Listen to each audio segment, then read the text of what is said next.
ADHD Village.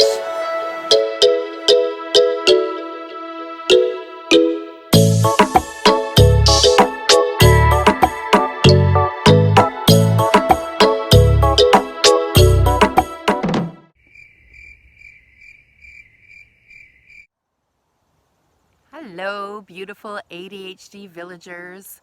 The sun is about to set, so I'm starting to think about the bedtime routine that's about to happen soonish with my family. And so I wanted to share with you some bedtime routine strategies because a lot of moms ask me about how to get their kids to sleep easier, how to get them to sleep through the night. It's a big concern for most parents, especially if your child has ADHD. So something really fascinating that I learned is that your sleep routine actually starts when you wake up in the morning. Can you believe that? So I used to, when I first woke up, the first thing I would do is grab my cell phone, check the weather, and check my email, my work email account, to see if there was any important messages that came in from work. So before my feet even touched the floor, I was already in work mode and my to-do list was running in my brain. That is not the way I want to start my day. I want to be in control of my first thoughts of the day. I don't want my work email and I don't want the weather network to be in control of my thoughts. So I stopped doing that and I focused on, first of all, some affirmations. Today is going to be a great day. I am so happy and thankful for the beautiful day that is about to unfold. And then I think about my gratitude. So what am I thankful for? Thankful for my health, my family, whatever it is that I want to focus on. And that's my focus before I get out of bed, my gratitude. Then I want to expose myself to light, natural light outside if possible. So that's a good way to start the day too. So those are things that you can do with your kids too. And my kids know now, before they're allowed their technology in the morning, they have to tell me their gratitude or write their gratitude in their journal. They have a self-affirmation that they have to tell me before they get their technology. The other thing that we all do is first thing in the morning is we have a big glass of water, and I love to put my doTERRA lemon essential oil in my water. So we have to drink water in the morning.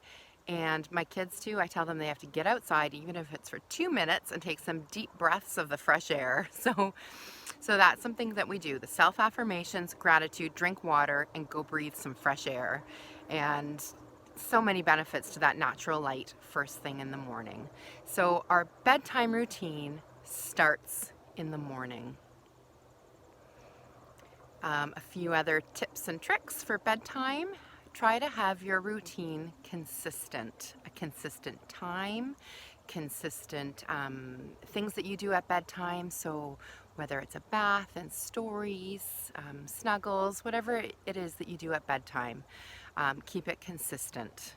Try to keep the time consistent too, even on the weekends. I know in the summertime it's a little bit harder because you want to be out later, but try as best you can to keep the bedtime consistent.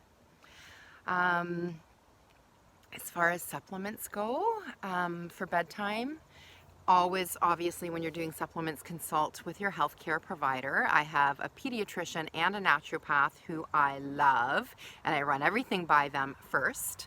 But we have, we do magnesium tea at bedtime, so the warm liquid drink with the magnesium in it is calming and relaxing and soothing. Plus, most people in North America are deficient on magnesium anyway, so it's a great time to get your magnesium supplement. A little bit of melatonin is great at bedtime, but again, you have to consult with your healthcare provider before you try that option.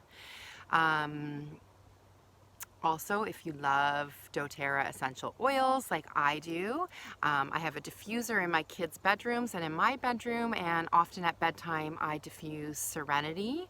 That's a nice relaxing blend. It has lavender in it, so that's nice for bedtime as well.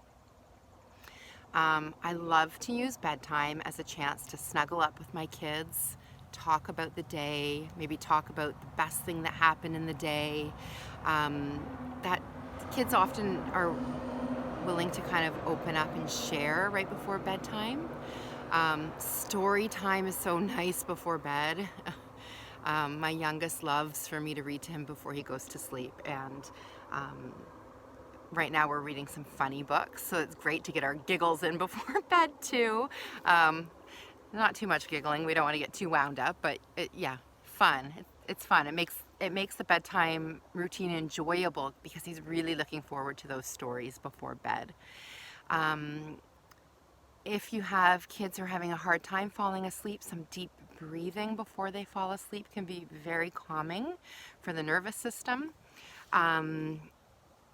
Something that my mom taught me when I was a kid was to do deep breathing and focus on each part of my body, starting with my toes. So you start with the toes and you tighten up all those muscles in your toes, and focus on them and breathe into them, and then relax them. And then work your way up to the foot. So tense up your foot, focus on your foot, breathe into it, and then relax, and then work up your legs and your hips and work to all the parts of your body. That's a really nice soothing thing to do at bedtime to help calm down and relax. That is also something really good to do if your child wakes up in the middle of the night, is to do that routine of focusing on tensing and relaxing your body parts, starting with your toes and working your way up. And often by the time they get to, midway up their body, they're asleep. And on our next video, I will talk to you more about strategies for what to do when your child wakes up at 3 in the morning and says they cannot get back to sleep. I have been there many times. It's not fun. It messes up the whole family. So that will be in our next video. Until then, thank you for joining me, and I hope you have sweet dreams tonight.